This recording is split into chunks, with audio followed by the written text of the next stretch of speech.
Hello everyone, welcome to my YouTube channel.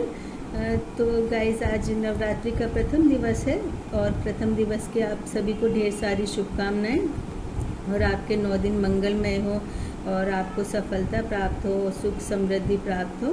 तो यही मेरी दुआएं हैं आप सभी के लिए।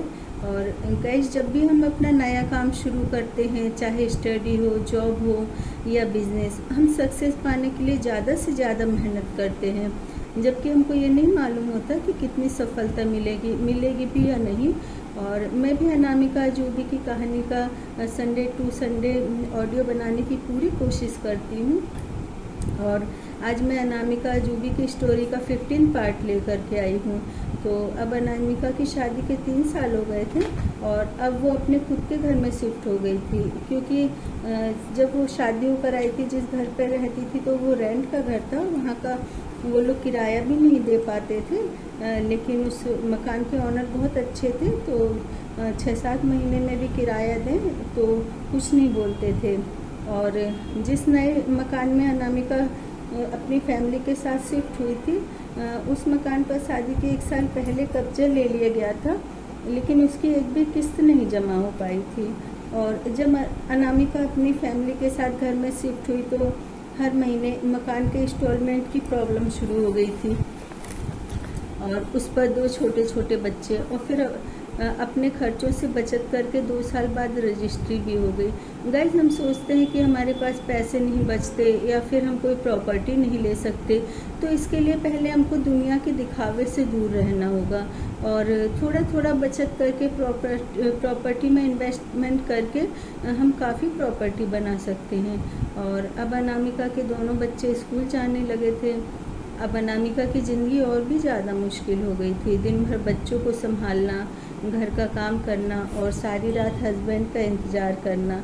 और इंतज़ार के बाद उसके साथ क्या होगा उसको नहीं पता था, क्योंकि उसके हस्बैंड अक्सर बड़े घर के बिगड़े दोस्तों के साथ जाते थे और रात को ड्रिंक वगैरह करके आते थे। कई बार अनामिका के घर पर भी फ़ोन कर देते थे, लेकिन अनामिका के परिवार वालों को इन बातों से कोई फ़र्क नहीं पड़ता था। अनामिका ने अपने परिवार वालों से बोल दिया था कि आप सोच लीजिए कि अब आपकी बेटी दुनिया में नहीं है, और जब भी मेरे ससुराल से आप लोगों के पास फ़ोन आए तो आप फ़ोन मत उठाया करो, क्योंकि अनामिका के मायके में कोई फ़ोन नहीं था, तो रात को 2 बजे 3 बजे उनके पड़ोसियों के यहाँ पर फ़ोन किया जाता था।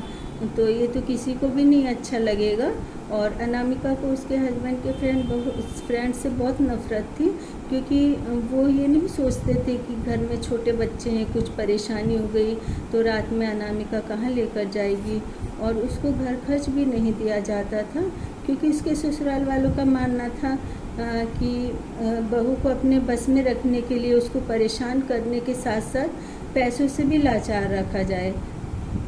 लेकिन जैसा कि मैंने इस स्टोरी में बताया था कि अनामिका ने कभी भी खुद को लाचार नहीं होने दिया था और ना ही अपने हस्बैंड के सामने कभी कमज़ोर पड़ी, क्योंकि एक तरफ बच्चों का भविष्य देखना था और दूसरी तरफ घर को बचाना था।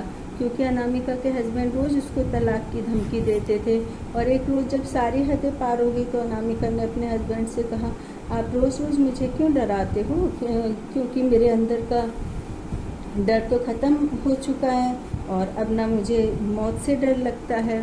तो आप मुझे इस तरह से डराओगे तो आपका तो कोई फ़ायदा होने वाला नहीं है। तो फिर अनामिका के हस्बैंड को कुछ बात समझ आ गई और वो ज़्यादा उससे कुछ नहीं बोलते थे और उसको खोने के से भी डरते थे। और अनामिका के हस्बैंड के फ्रेंड्स भी उससे बहुत ज़्यादा डरते थे। अनामिका के लिए ज़िंदगी का कोई मतलब नहीं था। लेकिन हमारे समाज में बहुत सारे लोग ऐसे हैं जो बिना मतलब की ज़िंदगी जीकर भी बहुत ऊंचाइयों पर पहुंच जाते हैं, और अनामिका भी शायद उनमें से एक थी। और अब अनामिका ने ज़िंदगी को जीना सीख लिया था और उसने दुख सहते सहते अपने चारों तरफ खामोशी की दीवार बना ली थी और उसका मकसद अपने बच्चों का अच्छा भविष्य था। साथ ही वे गरीबों की मदद करती थी और पूजा पाठ करती थी और घर वालों की सेवा भी करती थी। और अनामिका ने कभी किसी से कोई उम्मीद नहीं रखी, खाली हाथ रहकर भी खुद को कभी लाचार नहीं महसूस किया। वो खुद को एकदम रिच ही समझती थी। जिस उम्र में लड़कियां खुद को संभालने के काबिल भी नहीं होती हैं, उस उम्र में अनामिका की ज़िंदगी इतनी वीरान हो गई कि वो फिर कभी उठ ना सकी। और इस तूफान में अनामिका जुबी के साथ वाले कितना उजड़े होंगे वो सोचकर भी सहम जाती थी। अनामिका को किसी भी त्योहार का, ओकेशन का कोई ना ध्यान रहता ही, ना ही उसको इंटरेस्ट था।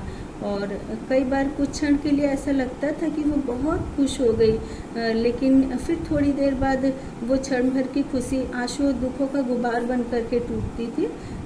तो गाइस, आज अनामिका जुबी की स्टोरी पूरी करते करते मेरे पेन की इंक ख़त्म हो गई और ना पेंसिल से मैंने इसको कंप्लीट किया और ना मैं इसको फेयर भी नहीं कर पाई। और फेयर से मुझे याद आया कि जब मैं कॉलेज में थी ना, तो एक आंटी ने मुझे एक श्रृंगार बॉक्स गिफ्ट में दिया था और उसमें फेयर एंड लवली थी।